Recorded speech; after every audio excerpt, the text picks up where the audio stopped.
Hello, wanderer from the internet. You've done it. You've found our secret Tuesday night shenanigan club. It's called Great Night now, for the moment, till we rename it yet again.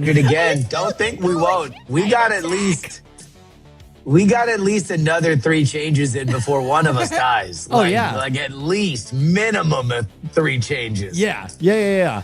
We're currently we're like I don't know, Tom Baker's brother. where in the Doctor Who. Yes. What was his name? Probably Baker.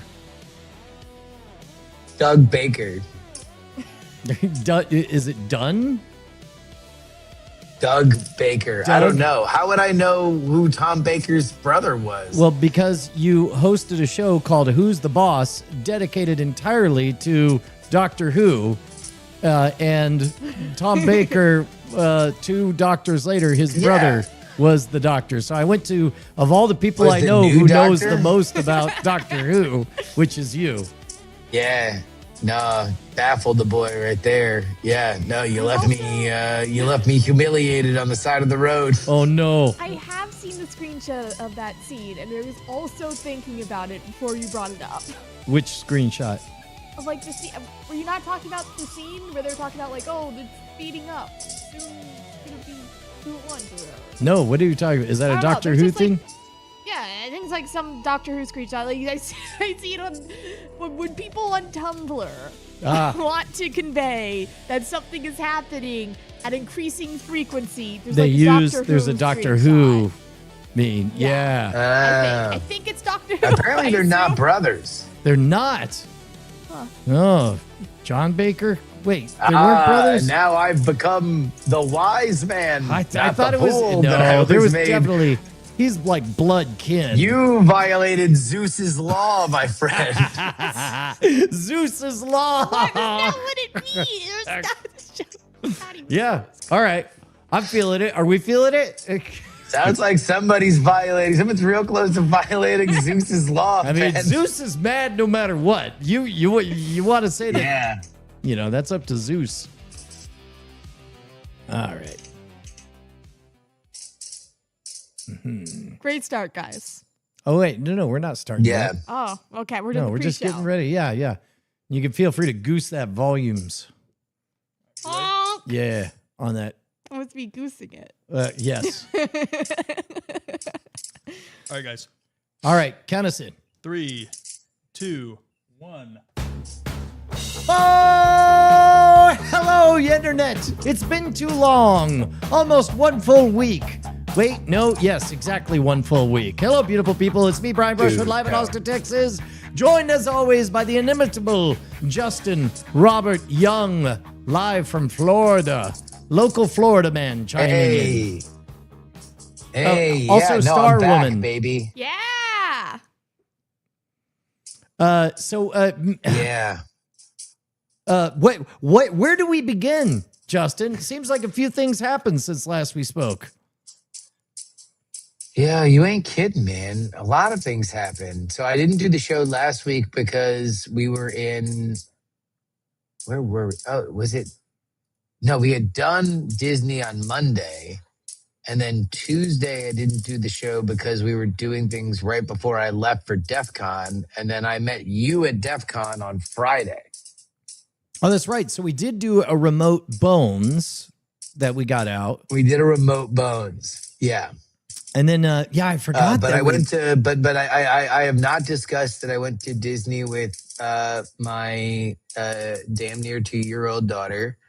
And then, we have all the DEF CON shenanigans to go through. Oh, yeah. But we can start wherever. Okay, yeah. Well, let's start with the important stuff. You minted.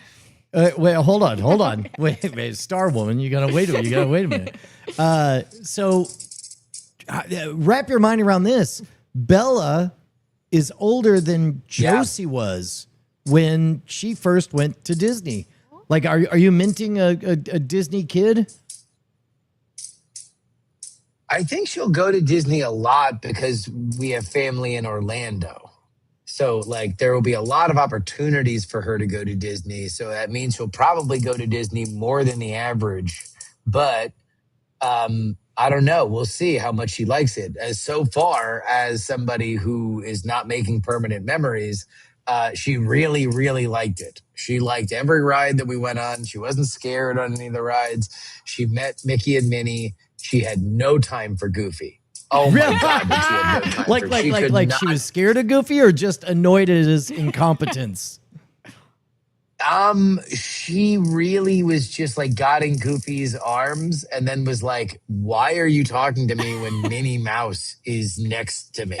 Oh, like, so do so you it was know it who was Minnie like Mouse is? Minnie Mouse is like an actual celebrity. You're a total piece of garbage. Get away from me. Like, I met Mickey, who is like second to Minnie in my mind. And then I have to go to fifth place, whoever you are. Like, you are just a non-existent person to me. Can I please speak with Minnie? And then she went over to Minnie and had the time of her life. Oh, man. You know what? We're getting reports in that audio keeps dropping. We're getting every other word. We may have to restart because, oh, no. This no good. Meryl Barr, as you know, there's one thing we love more than anything else, and that's doing tech support via chat. Yeah. So the question is it my audio that's dropping, or is it Star Woman's audio that's dropping, or Justin's audio that's dropping? We must consider that if it's my audio that's dropping, high chance it's because I can't keep my face in front of the mic. Oh, people are saying both. It looks like the stream in general is cutting out a bit. Is it just the stream is shitty? Oh. Sean Lavasser says the audio is fine. Well, interesting. Yeah, 2 people on the Second Spanish Inquisition says no audio issues. Is this perhaps video too. only a Twitch issue? Wait, but Meryl, the original reporter, is also YouTube. Are these different? Well, that seems like it might be a user issue. Jake Schneider says the Twitch stream audio seems fine for me. Jay Toss says no audio issues. No, there is a clicking. It is a bug holocaust that is happening on my mother's porch. Oh my God, I didn't want to say anything because we were already in the groove and we had started, and I was just like, oh man, those are bugs? That's every single one is a dead bug. They're zapping? That's a bug zapper? A zapper. That's a bug zapper. Can we see it? Can we go live and peek at the bug zapper? Because all of a sudden it would make this very satisfying. I don't see. All right, hold on. Okay. No. Wait a minute. Man, if that's the sound of bugs being killed. Wow. Okay. I feel all better now. Like I can handle the clicking knowing that we go. Oh my God, they're like fireflies, except they're other bugs only once. dying. Yeah. Whereas a firefly is trying to get laid to make more life, these are the terminus of dipshit bugs. So instead of fireflies, they're more like fire dies. What kind of... Damn, It's like they're dying in a fire. Fire dies. The fire dies. That's our spirit bug. Yeah. Our mascot. Okay. I feel so much better about that clicking. Does everyone know a little living creature is dying painfully every time you hear that? Yes. I strangely take comfort in that. Hell yeah. Yeah. No, it's a bug apocalypse. Yeah. By the way, I don't know if so far I am loving this. Meryl Barr just shouted, "Stop the show, everything's wrong." And everybody else has verified that everything's A-okay. And then meanwhile, he's shouting that the user error. Sorry. 10 out of 10. User error. All right. There was one moment. It's been a very long time since I've been on all the baby rides at Disney. And I don't think I've ever been on the Winnie the Pooh's Big Adventure. Oh, yeah. I don't think I have either. Is it a boat because ride? that was a newer minted baby ride that came out. If I recall correctly, it's a trackless dark ride. No, it's on a track, but it is a dark ride. So you are mostly, well, there's one part that's a dark ride. In fact, it's the part that I found to be a little odd. We have video because I recorded it because the track stopped. So I had an extra like 10 seconds just to look at what is probably only supposed to be visible to people for like, a 1 or 2 seconds. But I found it a little jarring, and I recorded it on video. I'd like to play it for you guys. Penelope, right your job is, and this goes back to our network days, you have to describe for the audio audience what you're seeing. We're looking at like the lit up with spotlights, props and such of the Winnie the Pooh ride, like big cartoonish house. Yeah, you could play it, Ryan. You see Winnie the Pooh stuck in because he ate so much honey. So wait, so it's just Winnie the Pooh's gooch. Okay. Just Winnie the Pooh's asshole with like his feet lazily hanging lewdly behind him so as to illustrate exactly the angle for which his butthole is looking at you. Wait, did they have a little pucker at the back? No, it's like in your mind's eye that you see the actual. I mean, like it's a baby ride at the end of the day. Yeah, exactly. Yeah. Wait, is that not what you think when you go back to that? Nobody else thought that was a lewd-looking thing. I think of in the store how it's like a famous thing that he gets stuck. In fact, isn't that Rabbit's house? But I always thought of it as a more a frantic thing. I mean, okay, you know what, Justin? No. I'd hate to say this, but I wonder if maybe you've seen too many videos in which a character gets stuck. Thanks, guys. in a dryer, and then maybe their step sibling shows up. I've never seen any of those videos, so that's got to be a you thing. All I know is that in my mind, the version of Pooh being stuck in the tree is him being like, oh no, and he's flipping his little legs as fast as he can because he's like, he's panicked that this thing has happened. Not as lazy. I don't know. All right. Well, I guess maybe I've just made something weirder. Maybe it's because I had to look at it for an extra 10 seconds. And I was I guess it looks a little odd. Some point, your brain has a tendency to like fill in the gaps. So what you're not actually seeing, your brain will paint it in there. Also, the mechanics can't go that fast. Also, Winnie the Pooh is like a very lethargic Number bear. one. I can't yes, imagine. they can go that fast. It's not like there's like a thing at like Walt Disney was ripping his 15th cigarette of the hour and was like we can't figure out how to make them go fast enough. They can go as fast as they want. There's robots. Michael Crichton wrote a whole fucking book about it. It's called Westworld. They go too fast. Strain when things go fast. No, oscillating fans exist. I mean, you just have a motor. You have a leg that goes like this. And another one that goes the other way. I can't imagine Winnie the Pooh doing anything quickly or frantically. That's what Piglet is for.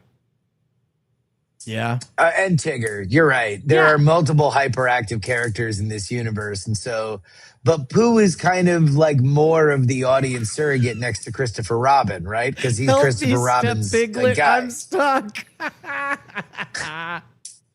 Shouts out to the Second Spanish Inquisition. It's been a minute since we've set up the dynamic of just stealing all the best lines from the chat. We got to bring that back.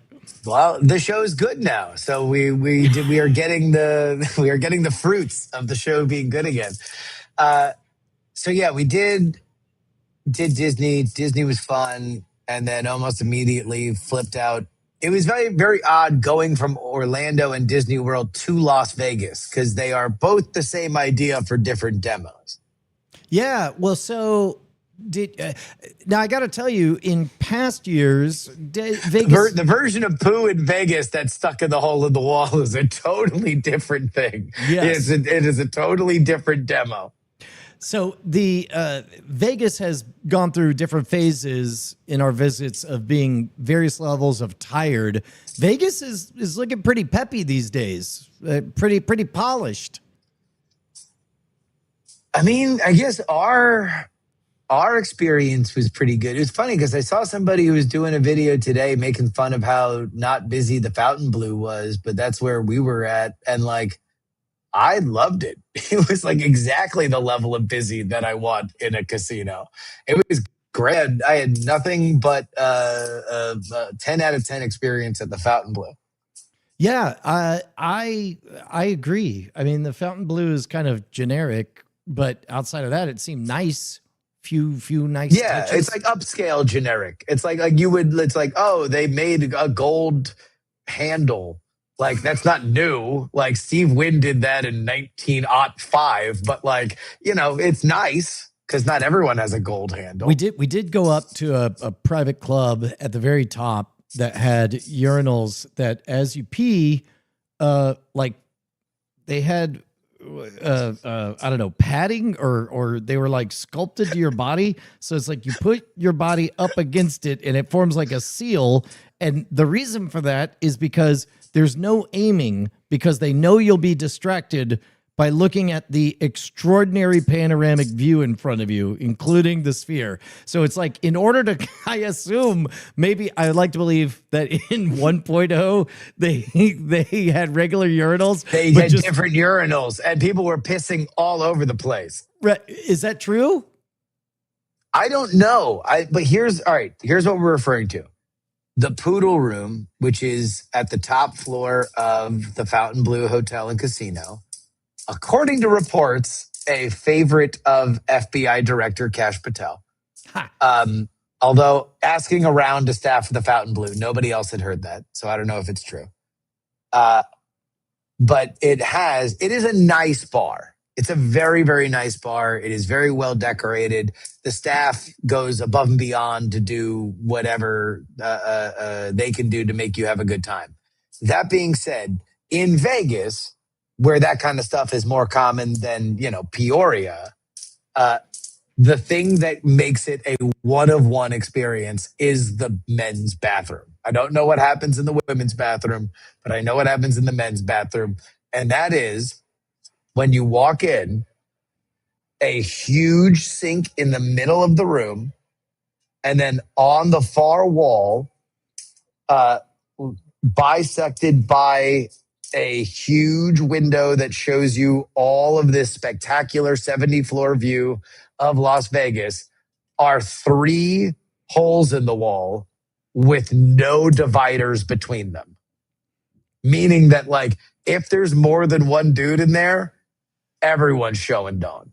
Well, everyone is an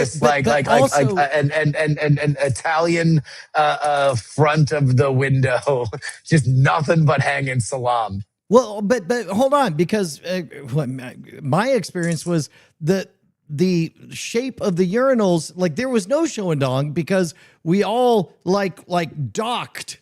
Like it was 2001: A Space Odyssey. Your body gets all the way, you form a perfect seal. You've got to remove it before you press the seal, though, right? At some point, you are more open. You are more open than you would be if you went to Buffalo Wild Wings and they've got the dividers in between. Yeah, it's really the absence of the dividers for the aesthetic purposes because it looks cleaner.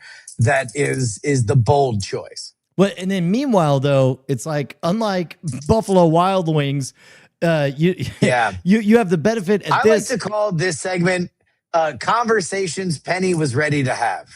Like this is a new segment we're calling Conversations Penny was very, very excited to be a part of tonight. Yep. Yeah. Well, but the benefit in the Poodle Room's urinal space is that everyone is hypnotized by the view of the strip. No one's meat peeping because they are taking a look at this amazing view that is being presented to you. That includes within it not only a brand new gigantic guitar that's being built in the center of the strip, the Wynn Casino, Resorts World, the Las Vegas Convention Center, if you're into looking at how big that structure is. But also, as Brian pointed out, the ADD viewer's dream of the sphere that is just constantly changing and will command your attention no matter what. Oh, you know what?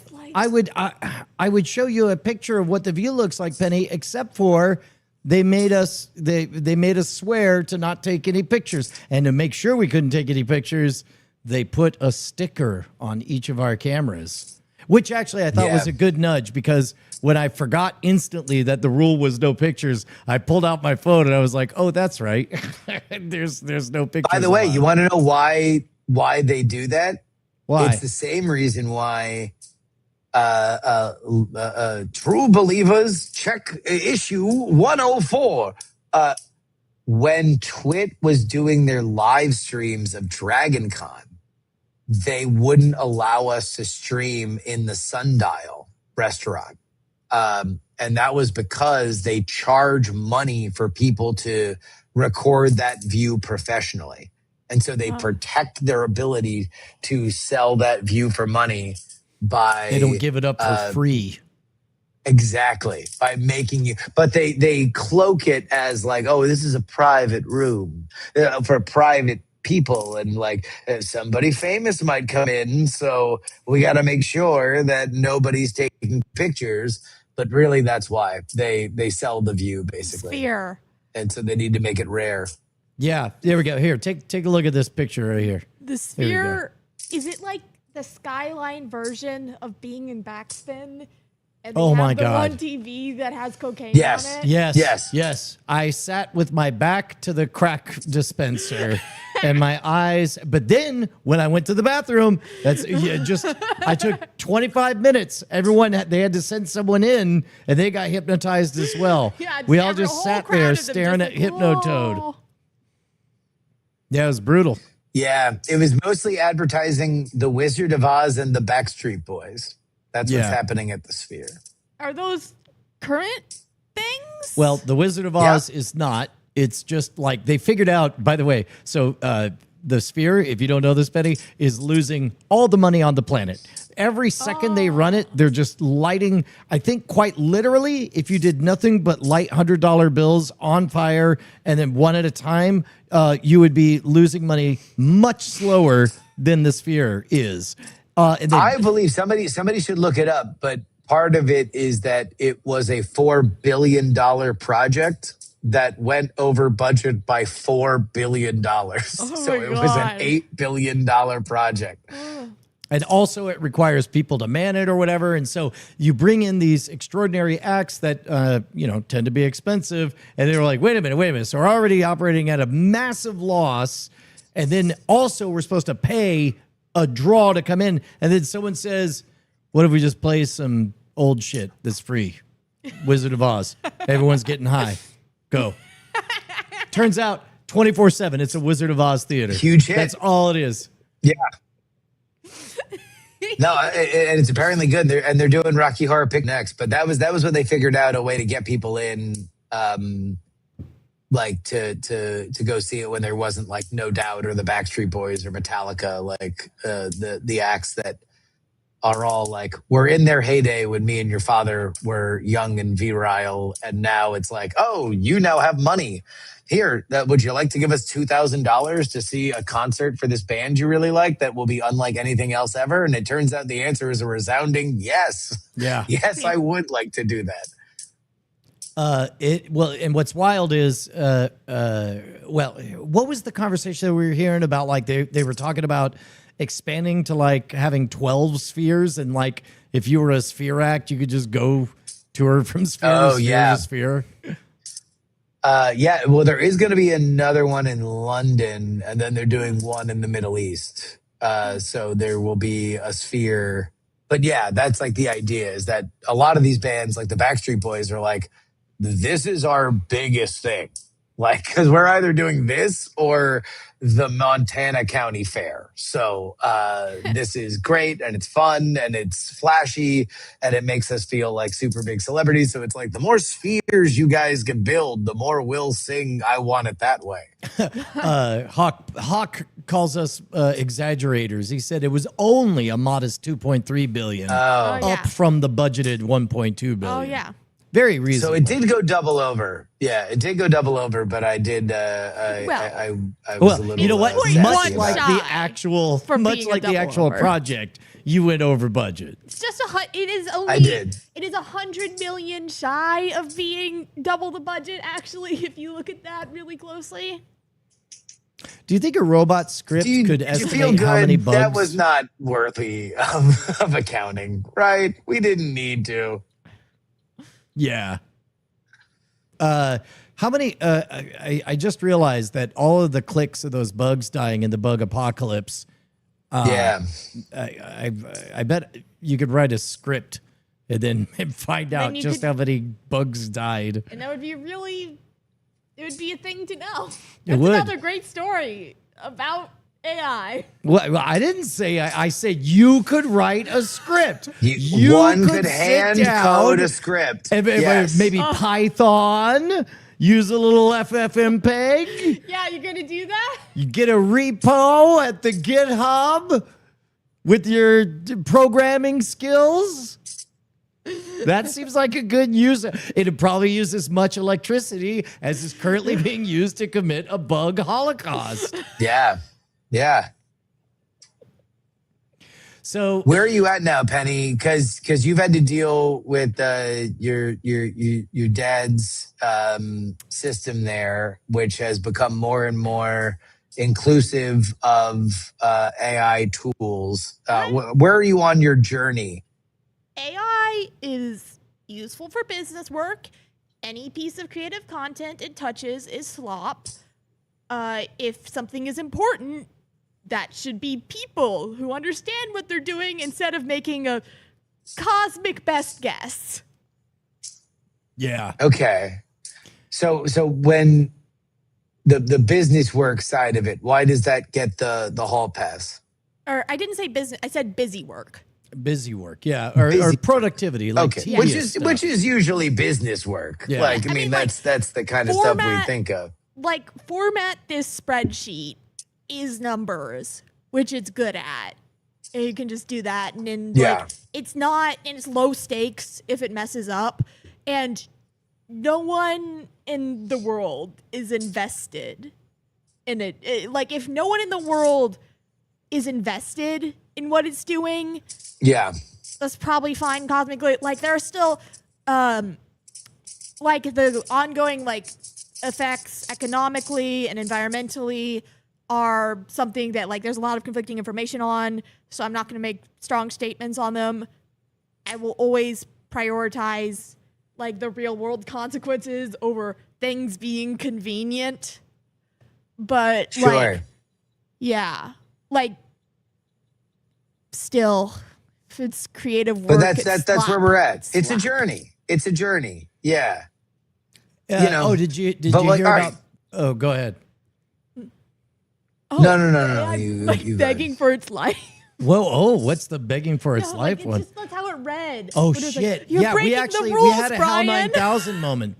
We had a HAL 9000. Brian, don't do this, Brian. Don't make the edits. Okay. So there's a project that I'm doing where there's a style guide that had to get locked in, and thou shalt not change it. And so I got everything worked, but then finally there was a formatting phase where it's like, well, the shortest thing is for me to take this Adobe InDesign document and for me to manually hit enter and tweak this and do that. And so as I'm doing it, I'm like, oh, you know what? Let me make notes and check in on this. And it says, and I didn't notice what it said the first time. I just took a screenshot. I'm like, hey, just so you know, I'm changing it like this. So for future reference. And then I made the second change and I looked and I saw a lot of text coming down. And it said, oh no, you see, you hit enter on this and you can't do that. That don't do that. violates the style guide. Please and don't do and that. I need to do. And then I made a second change and it went full on HAL 9000. It was just like, please don't. I'm going to have to ask you to roll those back. And it's like there was real anxiety getting expressed. And weirdly, all I had to say was like, no, I'm the user. I'm making these changes. And it goes, oh, thank goodness. Oh, Okay, yeah, that's you're fine. the you. That's totally fine. If you're God, it's okay. Right. But there was a moment I didn't want to because- violate Zeus's law. Exactly, right? What if you say, "Oh, it's okay. I'm Zeus." like, I could be dressed as Zeus right now. You don't know. But there was a moment where I didn't pursue it because I don't want to screw up the project that I'm working on. But I can picture if I kept on pressing and it had a conflict, it might make a foolish and dangerous decision, which is literally the plot of what HAL 9000 did. It's science fact. How crazy is that? Yeah, we're here. Crazy. Don't go to space. That's my lesson. Everyone's like, oh, the robot. Don't go to space, dude. Solves that whole problem right there. That was the it's that not was like the, that the dude original was in his sin. garage. Yeah, it wasn't in his garage, and the robot was like, I need to lock you out. And he's like, well, cool. I guess my other key's under the mat. Although if this took place in Las Vegas, it would Problem actually was be worse. space. Worse than space. Yeah. Oh yeah, it was very hot. They It Yeah. was you very ever hot. wonder where the sun goes at night? It goes to Las Vegas. They call it the sphere. Yeah, that's right. Maybe that's it's garage. The sun goes in the garage. We did get a little bit of blackjack in, but we couldn't really, Were you unlike assholes? Winnie the Pooh, we couldn't really show our asshole. No, Oh, we okay. never got that far. We played Bobo Chump. It's not even blackjack. It's so on blackjack, what happens when the dealer gets more than 21? They lose. They lose. That would be kind of a core tenet of Yeah. the game 21. Yeah. Well, the problem is, look, the Fountain Blue ain't paying for itself. It needs a little bit of an edge. So what do you say 22, you don't win either? It's a tie. You just tie. We're going to call it a tie. Just the most transparent fixing of the odds. Doesn't the house already win with that? Yeah. Yes. Yeah. They just need to be winning more. Well, I mean, somebody needs to look out for the investors of at the Well, property. which is funny because they call this free bet, and yet the bet you're making isn't free. And the only thing that changes in a free bet game is that they have better odds. It would have been better if they called it like more rigged. Would you like to play at the more rigged table? Now, It's I will- $25 a hand. I will say that it was a sneaky move because, like, I think, like, it automatically just, if a crazy hand gets dealt to the dealer, then there was like some BS progressive, like, here's a number going up. Yeah. That might be yours if like 12 spades in a row get dealt. So anyway, we lost a bunch of money on blackjack, and it happened very quickly. Don't worry. And so then I had ChatGPT make a bunch of baseball bets for me, and they all came in, and so I won money there. We went front and back. We went back and forth 3 times to the sports book. But it's like he was like, hey, yeah, real quick, I got to pick up free money at the free money store. We go over there. Hey, yeah, talking, grabs free money. We walk, we make it 1 foot outside of the sport books. And then he looks up, he's like, I got more free money. Hold on. Come back a second time. And then a third time he goes to the free money store. And then finally we're like, okay, we got to do something. So we do family slots, and the way we're doing it is we form an investment corporation. We raise seed capital. We each put in $20, and we needed to pick it was Jesse Wilkinson, who's been on the program a few months ago. We picked. I think at first we had one bad investment, right? I think we had 2 bad investments. So we were each down $40. And then Brian was like, you want to know what? We're doing this all wrong. We need to find something spooky. Something really, really spooky. Yeah, the most let's supernatural. The most haunted slot machine? Yes, correct. That's what I was thinking, right? Yes. Yeah. And they had like trains. That ain't spooky. A little Not bit. spooky. No. Some of them were even Asian. Bunch of Asians. Are Asians spooky? No. No, it is the they are not. Of this podcast. That's right. That Asians are not Asians spooky. are not spooky. There's nothing supernatural about Asians. No, in fact, they well, no. They wouldn't even let them play Ghostbusters. China does not like ghosts. They don't like the idea that the dead spirits come back and pull your pants down or. Well, to what extent Asian ghosts exist is a matter of much debate, apparently.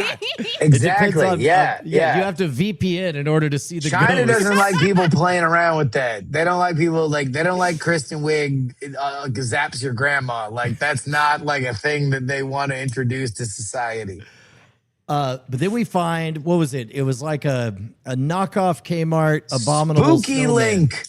Spooky Link was what it was called. Brian was looking for a spooky slot machine, and there is a spooky slot machine called Spooky Link, and it was called Mo Yeti. Mo Yeti. It is a different, it is a kind of slot machine that you often see it with Mo Mummy, but this was Mo Yeti, a Mo Yeti version of it, and we put in our $60 as an investment group. Yeah. So there we go. So this is so ugly. Well, yes, it was ugly, but here, let's see if we got the Yeti. Is this what There Hall we of go. Fame? Yeah. Here we go. This is what happens. That is scary. Yeah. So we got a spooky one, right? And then we hit, they're showing it. They're showing the bonus thing. This is exactly what happened. I can only imagine how inebriated you must have been to come up with the phrase spooky slot machine. Yeah, well, it was a spooky slot machine time. And so the neat thing is you see how it says there's different dollar values on the prices, but there's also like major prices, but there's also minor prizes. So it's really exciting. He would see a minor and he'd run over and he'd put it in his mouth. And he would run around. He'd use his hands and he'd say, "I'm helping." And he would just get bigger and bigger. That dude loved miners. And he just kept going. Oh, geez. Yeah. Dad. We were joke. stacking them. Yeah. Eventually, we got $850 off of our $60 investment. Yeah. Really we made cool. money. Yeah. I made a bunch of money on slots. I won so much money that I had to pay taxes. That's not even an exaggeration. Like he had to have withholdings. Oh, did I hear this right? Like you can't even deduct all your losses now. They changed the law. No. So that was in the one big beautiful bill. They took away deducting your gambling losses against your taxes.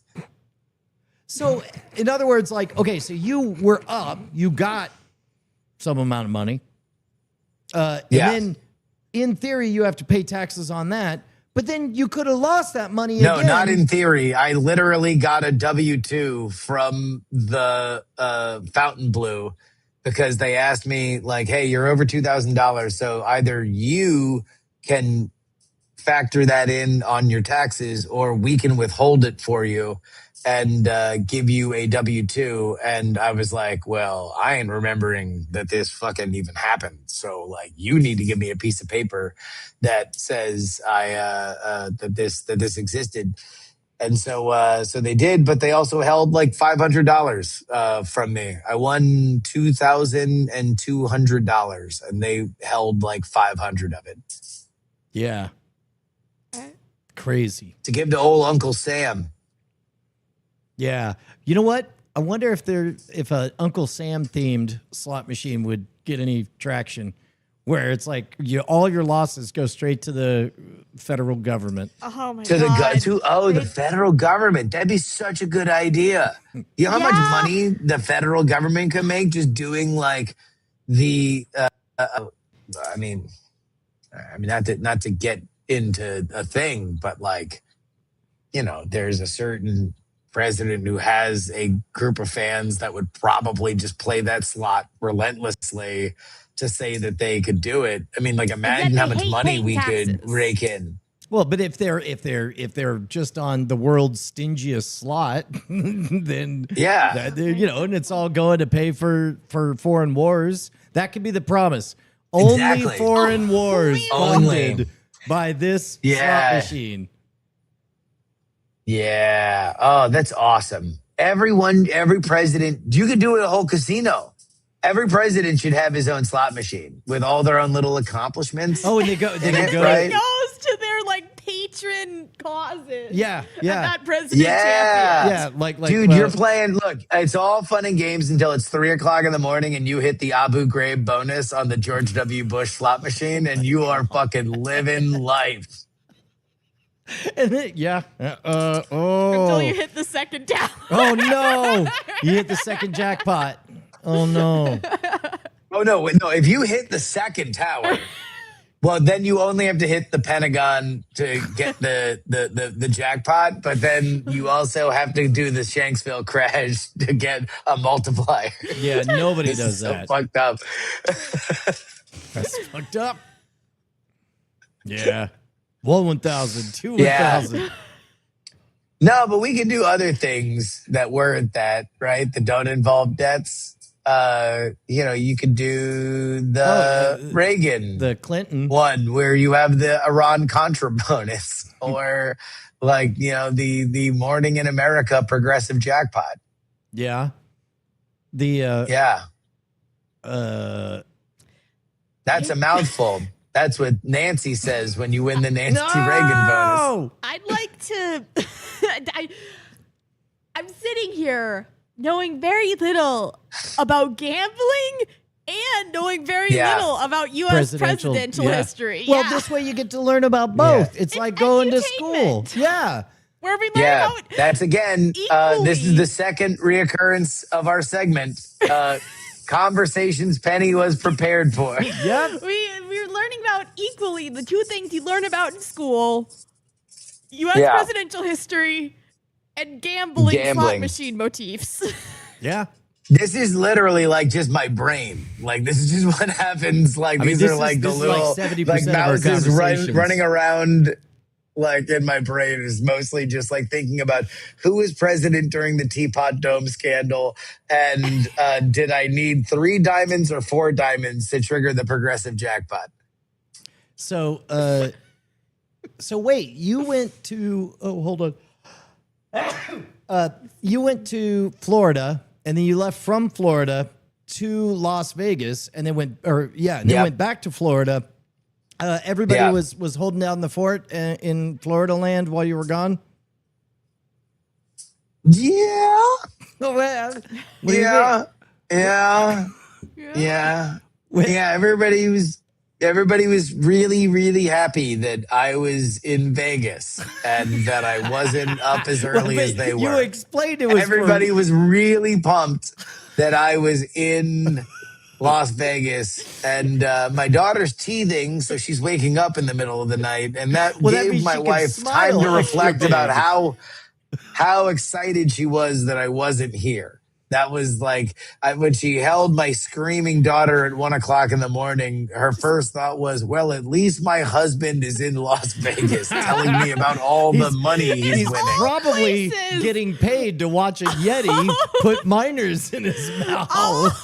All places, Las Vegas. He's pissing on the skyline. Thank God. Thank God he's pissing and staring at the Wizard of Oz. Yeah. Look, I wish everybody lives a life like I have lived. I've done many things that I only dreamed I could do when I was a child, and I feel like I am a testament that if you commit yourself to your creativity, that you can indeed live a fun and interesting life. But I will tell you, dear friends, that there is one caveat. you're not going to get the benefit of the doubt. I'm telling you, because at the end of the day, when you're in Vegas, talking about like, anyway, the Yeti pushed more Jerbs and then $2,000 fell out. Also, I've been betting on baseball and winning. Like nobody, my wife, when she's like telling me about how our daughter who's she's potty training, take a shit on the floor, was not excited when I told her I cashed the over in the NFL preseason Hall of Fame game. She was not like dancing and saying, that's awesome. You're a great person. Yeah. Yeah, but you are a great person, though. You are. You can tell. I like to think so. I like to think so. If I wasn't a great person, then why wouldn't I be winning like this? Great you know, think about it's Zeus's law after all. Give me that money. Great people think about two things: U.S. presidential history and gambling. Yeah. Well, and there we go. Turns out. And the Yeti. Well, no, the Yeti respects it. Gambling. The Yeti looks at us and said, it's time to give these three caballeros $860. The Yeti is like entrenched. Every time you gamble from now on, you know the spirit of the Yeti is watching over you. You know, I take comfort in that. I feel good about it. Up there at Piss Frog. Piss Frog and the Yeti, they're like force ghosts looking over the Great Night crowd. Piss Frog.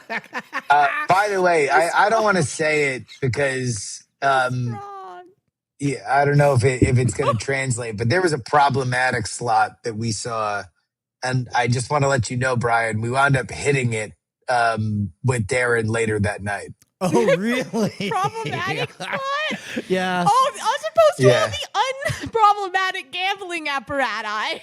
Yeah, no, it turns out there are racial slots. A lot of slots have play upon cultural and racial themes. And this one wasn't specifically, but it seemed even more problematic than slots are in general. Yeah. Think Mickey Mouse before he was much of a mouse. Just a pair of white gloves and eyes. Yeah. Anyway, do you know about that? Yeah. Okay. Penny gave me the nod. It paid out though. It did.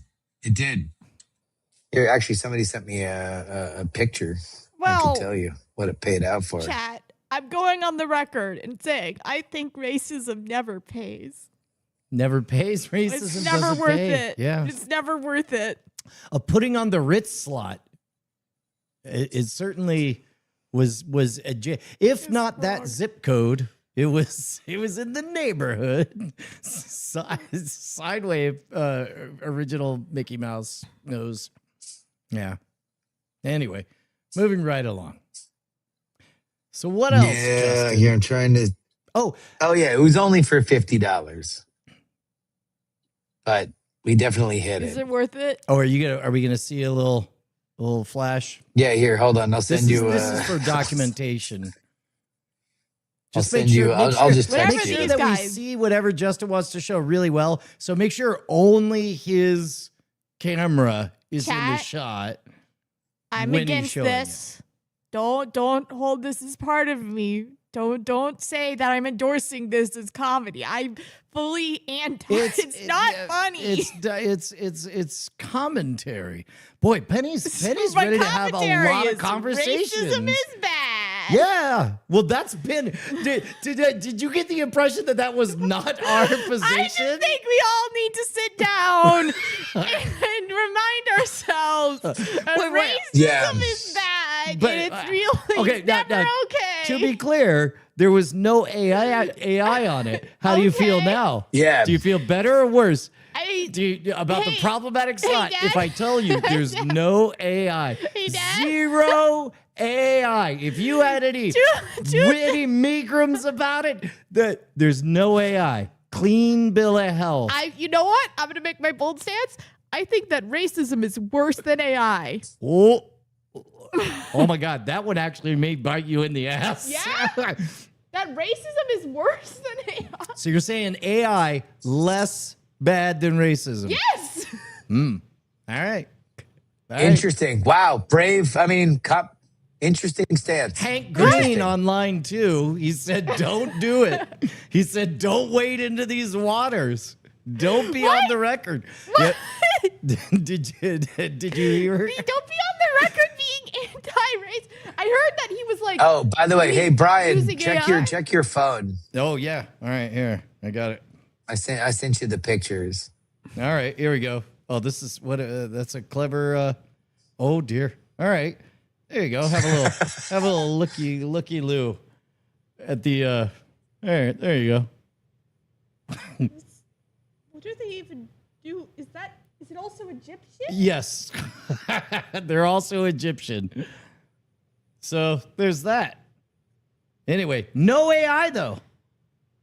Anyway, $50 though. We got that $50. $50 is $50. I would not pay the I am I would not pull the racism slot lever, even if you offered me a guaranteed $50. So you're against reparations. Interesting. Wow. That's kind of crazy. Kind of crazy. Yeah. I mean, all right. I didn't know this was the Jesse Waters show. Apparently, we're just loudly against reparations. Is it moral to pull the racism slot if money will go to black people? Well, okay. Well, all right, Rush Limbaugh, calm down. Here's the twist. Here's the question. Which presidential slot is it? Are we Teddy Roosevelt? Are we that seems Teddy Roosevelt, right? Yeah, I feel like we should stop. I think we got there. Yeah. Jackpot. Payout. There you go. Bank. We're going to take all of our comedy wins and we're going to stop. Bank. Okay. Yeah. No, we're good. We're good. Anyway, slots are fun. Gambling has no downside. Walked away with thousands of dollars I didn't have otherwise. Everyone should do it. Stop. This is a self-limiting belief. Don't be a suppressive person. Go gamble as fast as you can. I just think maybe instead of you know what? Maybe gambling is okay, but only if instead of receiving more money, which is not going to happen, you receive potentially a PNG of an anime girl. And this is my stance. Okay, wait, hold on though. You see, Penny, you said it's not going to happen, and yet here I am living proof that it happened. I walked away with a lot more money than I had. Oh, just you wait. The favor of the Yeti is the fickle for what? thing indeed. I left. I left Vegas. Someday you're going to grow up. When does it end? Someday you're going to grow up and you won't be young, under 18. Yeah, I won't be under. Remember when I was 19 and you tried to make me gamble on the slots and then the lady had to come over and be like, hey, you have to be 21. Yeah. No, that's accurate. That happened. Honest mistake. We were on like a 10. I figured it's crazy. I thought that if you're old enough to elect the leader of the free world or to die in a foreign war, then maybe you'd be old enough to gamble on a penny slot. It's got your name in it. It's your name, yeah. Over for like 10 minutes in Las Vegas. Yeah. And I just had to like go separate and go wait at the plane. Okay, where do NFTs rank on the moral conundrum? How complicated are NFTs? Fucking not complicated at all. They're slop. Okay, all right. But between it's higher or lower? Scam. Okay, between racism and AI, where are Yeah, they? let's do pennies. AI Pennies, is a fraud gauntlet category. of grievances. I know. I would say, okay, I guess lower than racism. I think NFTs are better than racism. Are they better or worse than AI? Okay. I think they're worse than AI because they have a lot of the same downsides, but are like an overt scam. Yeah. What about? Okay. AI often. Wait, hold on. Wait. What are the downsides? Because NFTs were largely popularized before AI generation. So it's like somebody was drawing the Bored Apes. AI was also like a huge like guzzler of like resources and bullshit. And it's also much like which resources? What about cryptocurrency? Deeply tacky, I agree with. Cryptocurrency isn't a lot of the upside of cryptocurrency that you don't have to pay taxes? Well, Go live on the air right now and comment on this, Mr. Brushwood. You know what? I missed that session at DEF CON, so therefore I don't know. I've never heard of cryptocurrency. Okay, so we're moving on now. I was over in the social engineering village. So we're moving on now. Well, no, it was a natural segue. Yeah. I did a lot of talks. Yeah, Brian gave a great talk. I did. Brian, like 4 hours. Okay, what? He did. That's a fact. Dad was talking, called Mom. Hey, Mom, started talking. The call drops. It's like, wow, he's like, is he going to call us back or stuff? Oh, yeah, no, it was one of those things where I was trying to do a kindness to my loved ones and call while I was in state. Justin was there. Yeah. Justin was the first one I talked to when I was like, they weren't on the phone. Like all of that, telling everything about how the talk went and being in state, they didn't hear it. I talked to no one. He didn't notice we weren't there. Yeah. Oh, yeah, because he was straight monologuing. Yeah, I was straight monologuing. And then we got to a break and it's like, whoa, they're being real patient. They're being real patient. Just giving me lots of runway. Let me feel the space out. So I started selling the whole talk. And then, whoops, turned out that I was alone. But then I saw a ghost get summoned. Boy, that's not even an exaggeration. No, a real ghost. Oh, I heard a little bit. Someone was doing like a show. Yeah. We went to the ghost stories. No, I mean, it certainly wasn't in China, I'll tell you that. Because you were in DEF CON. Yeah. No, we went to Mandalay Bay and we saw a bizarre magic show. Wow. And it was way good. Wow, you think bizarre magic is way good? Well, keep in mind, I don't know if you know this. Your dad appropriated a term unfairly. Bizarre magic is a literal branch of magic that where you tell literal ghost stories and then tie in a magic effect. You know, you can go a bit seance-y or what have you. But I just wanted, so I just like David Blaine misappropriated the word street magic, which used to mean busking on a street corner. He misappropriated it for close-up magic. I misappropriated for bizarre magic for a blend of magic and sideshow. Yeah. So those are two thought criminals, us and Hank Green. Okay. Which I don't know the full story on. Oh, really? Well, did he actually like get in trouble for saying racism is worse than AI? No. Oh, you know what? He did worse. I know he used AI. No, he quite literally, yeah. Well, the way he got caught was in discussion, in casual talk. And this is all secondhand. I okay. You weren't there talking to him. No. But while talking, they were having a debate, and he said, well, let me push back on that a bit. And then somebody quite literally did a time code and said, he sounds like one of them. And then they accused him of like, how do you know that phrase? They quite literally. Not normal enough. Not human enough. Because then he had to say, I admit that behind the scenes, I use it to help. And then that was the crack. And the internet loves when you're in the purity game. Spoiler alert: very rarely are you ever pure enough. and he was not pure enough. Don't show your crack. That's what I told Winnie the Pooh. That's right. Well, that's why it was polished. I think the purest thing you could be is anti-racist. Go back to the Yeti. Yeti, come for me.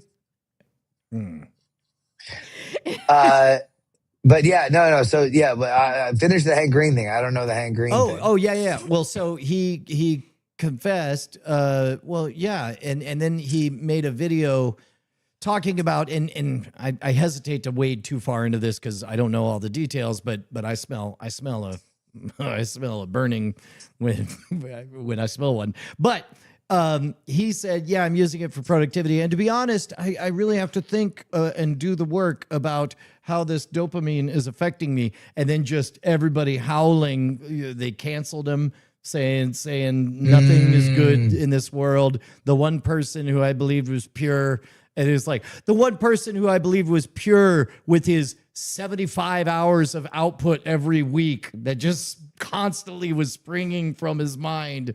What? You mean he doesn't just automatically have hot takes on everything perfectly? Oh, no. People were upset. Yeah. Well, good, man. It's about time. He pays for his crimes, this Hank Green. You know? Yeah. Okay.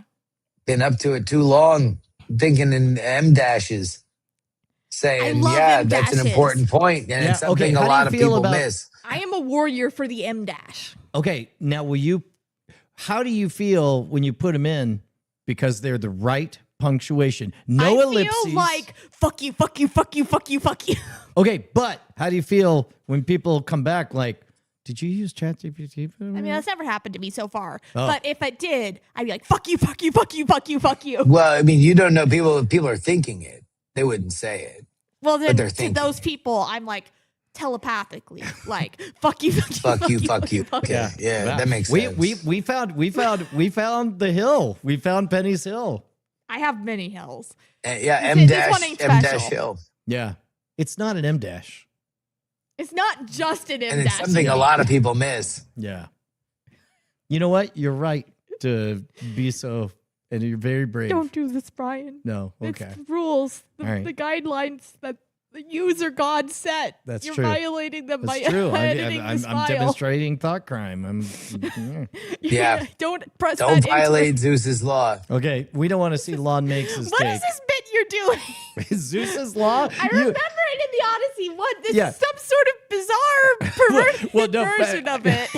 What is it goes in I guess the joke is that it's a conceit set up in the Odyssey that as like if we should have any idea just about there it. to pay off at the end of like he could have just said, hey, don't judge a book by its cover. I guess they had books then. I don't know if there was a book in the Odyssey. Anyway, like you could have said that because at the end, they're going to set up that he's going to pretend to be somebody else and then kill them all. And we have to be on his side.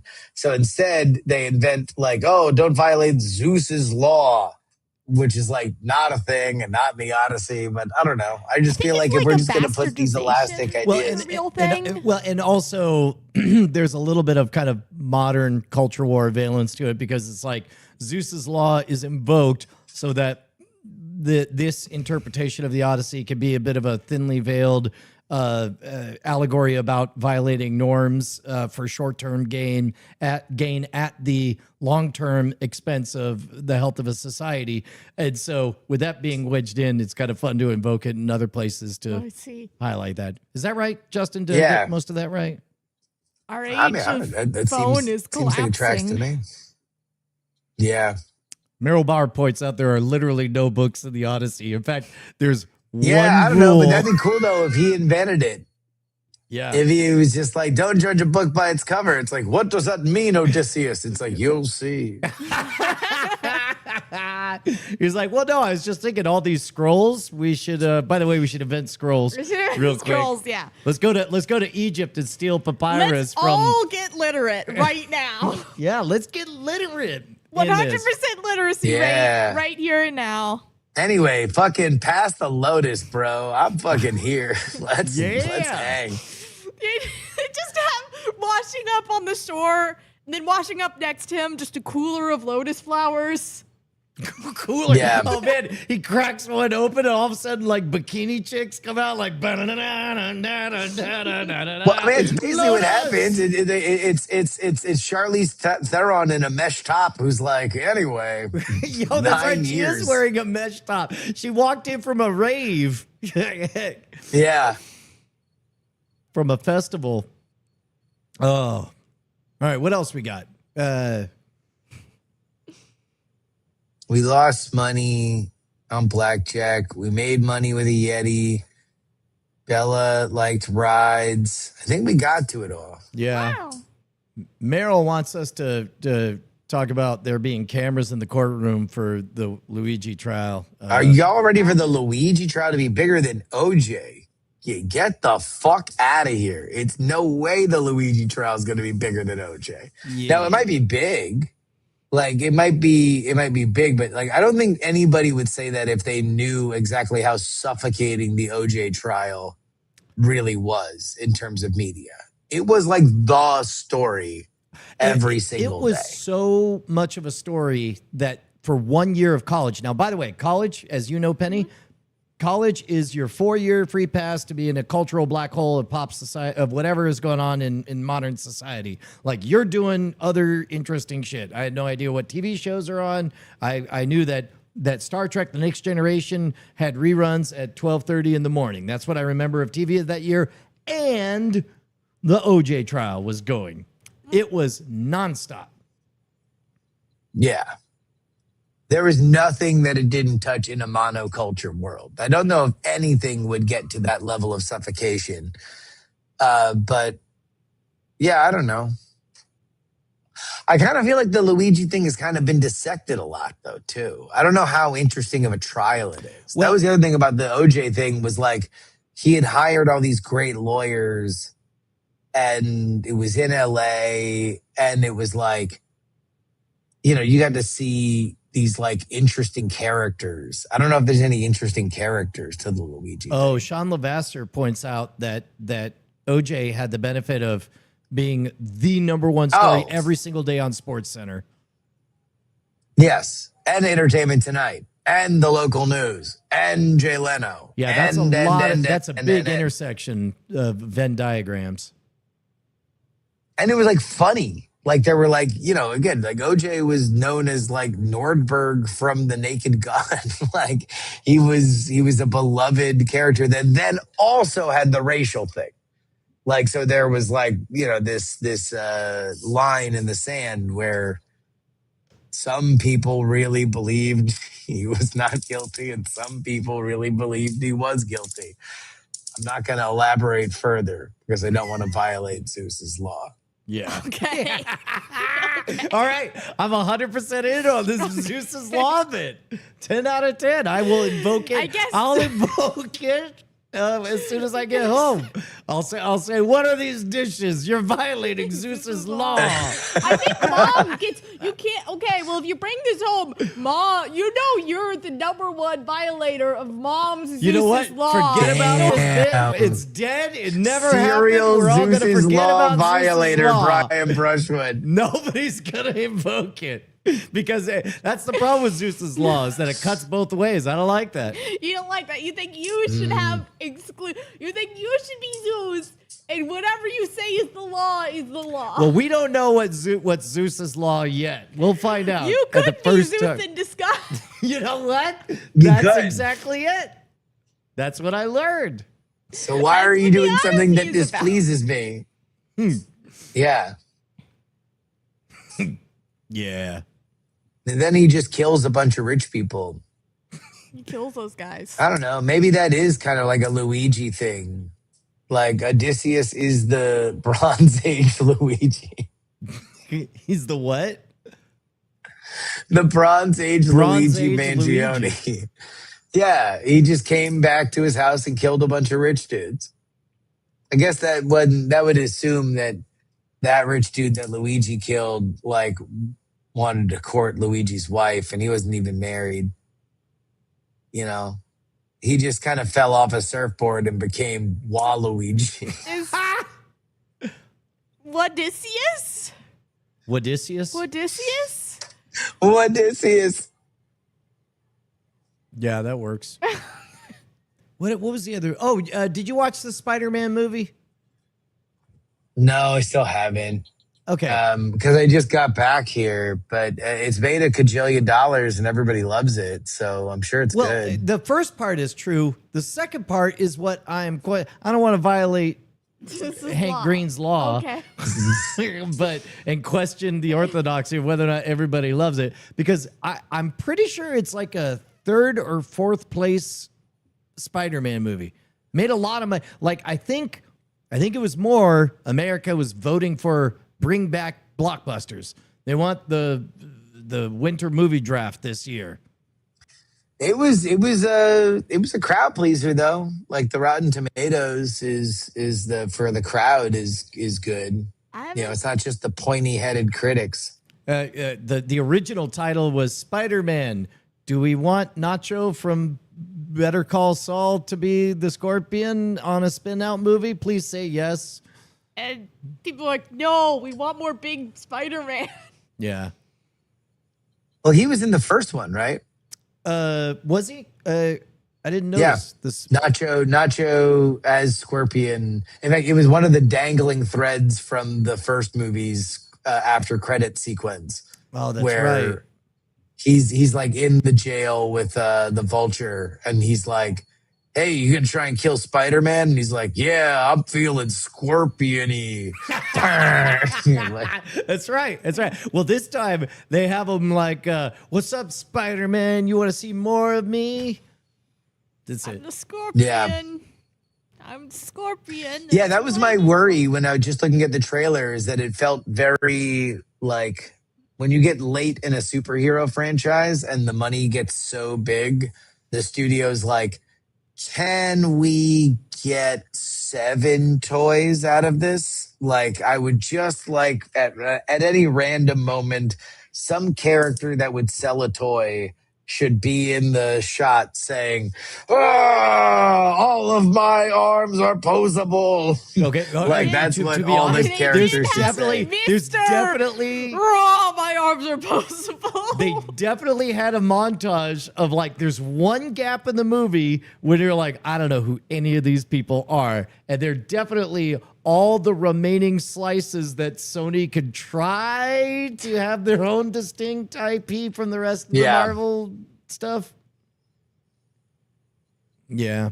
It's kind of crazy that they never did Venom and that Spider-Man together. They even like teased it in that after credit trailer. I mean, to be honest, with those two very expensive celebrities, the only way I could imagine would be if, I don't know, the most recent Spider-Man movie was the highest grossing movie of all time, beating Endgame. Then I could picture Venom happening. Yeah, and it's nowhere it's nowhere near. It's not as good as Endgame. Sorry. Okay. Yeah. Notice I didn't say AI. Okay. Maybe, I don't know, maybe that'll happen in Battle World. Maybe in Secret War, they'll have Tom Hardy finally face Spider-Man, and then Spider-Man will you know what would be great? Black Spider-Man. Okay, picture in Battle World, like, oh no, Spider-Man went into that portal. Also, Venom went into that portal. What do you see through the portal? It looks kind of like 1980s New York. Oh, they're is that both the Twin Towers? I wonder whatever happened to Actually, yes. Have the Twin Towers on there. You're like, oh, I guess they're out of this movie now. And then the rest of the movie happens. And then it's like, do you ever wonder what happened to Venom and Spider-Man in that portal of 1980s pre-9/11 New York? That's right. They had to do a buddy cop team up. You know I was what? going to say, well, no, That I could love make the money too. Yeah. Like, I'd tune in for that. I love that you had it with the Dukes of Hazzard narration. Like, and then it's just like cut to both of them in the General Lee. Like, just a good old boys. Yeah. Although that would be more of a Deadpool movie. Oh no! Sign points out that the sequence of randos is actually them recreating a bunch of famous, iconic covers. He says, "Neat if you know, alienating if you don't." Yeah, it was definitely kind of alienating. What was the sequence of Rando? Remember where he's like, anyway, I'm just trying to get along, just a sad Spider-Man who's lonely, and then they, with all of his like local. When it was the montage of them of capturing small those potatoes. guys. Yeah, Yes. yeah. Yeah. Anyway, Brian, what did we learn? Man, we learned that Penny has come of age. We're going to play the Olive lullaby. She's at the age that she's ready to have important conversations. Yeah, about pissing on the Vegas skyline. Well, I mean, About pissing on the skyline. And we're also going to build the Hall of Grievance. Because I want to know where all of these, like, all right, so racism gets the biggest display. That's the highest. But, like, Controversially. AI is less than that. What is this controversial? Somebody, I don't know. I mean, it's the internet. Over AI And NFTs? Or AI. Man, I'll say, bullshit. I'm actually getting word now that there's a protest forming in front of Penny Brushwood's Hall of Grievances. There's a lot of very, very passionate opinions about the placement of the grievances within the Hall of Grievances. Yeah. We learned we learned that boy do people love it when you leave Florida to go to work in Las Vegas. Oh boy, Yetis and sports. and gambling. Yeah. No, people love it. People love it. The only thing they love more is if you go to a bachelor party right after, which is what I'm gonna do this weekend. That sounds like a special report. It's what many are calling the shoe-in resume for husband of the year. All right. Well, we'll find out how that went when we see you next Tuesday. Died of fire. Fire dies. Shut on, you crazy diamonds. It's been a great night. Bye. Spider webs don't melt still beats. Thanks. They're on record saying that. Whoops.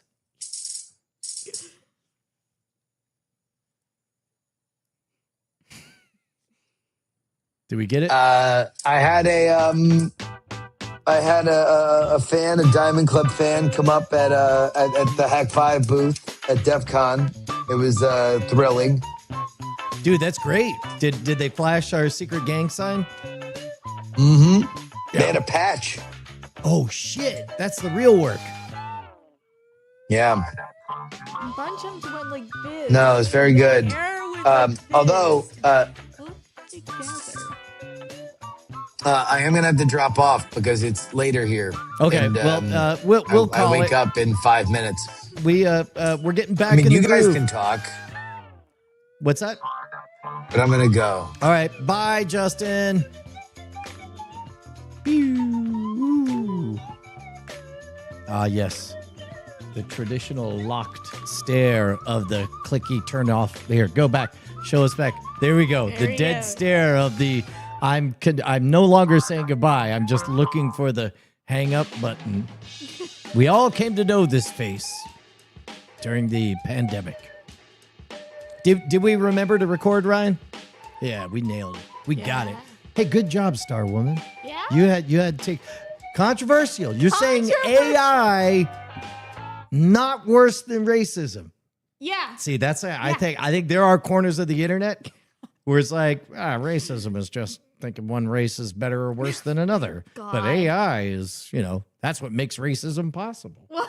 That's They didn't have racism before AI. That was They didn't real have man racism underscore Strawman underscore AI. No. By the way, Kuro Mentariku, ask her where that office hours is at. I'm with you. Maybe tomorrow. Maybe. There's a good hack. Yeah, we have that story. It's a bad hack, but it's another one. What? Oh, the hack. Yeah. Yeah, I was for some reason parsing that as you talking about like a life hack. It's a good life like hack. we were hacking the No. system. There's an interesting. A good A death story hack. about a hack. Yeah, there is a good. Yeah. Will this be covered on the pit? We don't know. We Yeah, have which been is trying where we to have watch to go. it. Okay. We talked about this on Cord Killers about Yeah? about how like my pick for this week couldn't be the pit, so I had to complain about how I picked up all these barnacles and now I can't. The USS Brian watches the pit is stuck in dry dock, scraping off these barnacles. So meanwhile, Brian has to hop off and watch President Curtis because that's what he's down to. Because I know you're not going to complain that you missed out on. I know When you watch for one sloppy episode. seconds, old President Curtis, wasn't. he's like, I'm not as cute as the pit, but he's like, yeah, you'll do. It's 3 a.m. Okay. I got. Have Can't we watch the pit considered goggles on. That sometimes the barnacles are fun. Yeah. Sure. They slow down the boat. No, I mean it's fine. I mean You it's and Mom were the ones who wanted barnacles. yeah. No, we do. Do you prefer broccoli or the slow collapse of socialistic societies? I like broccoli. Oh. I think it's yummy. It's pretty funny. Like, I like cooked broccoli. I don't like raw broccoli so much. Yeah. So raw broccoli does and Justin the slow think? collapse of socialist. Yeah, cut to Justin. Cut to What Justin. he thinks. That's his. See What now do you he think, looks Justin? judging and disappointed. He's like, go on, explain to me. Explain to me about the barnacles. Yeah. All right. Bye, guys.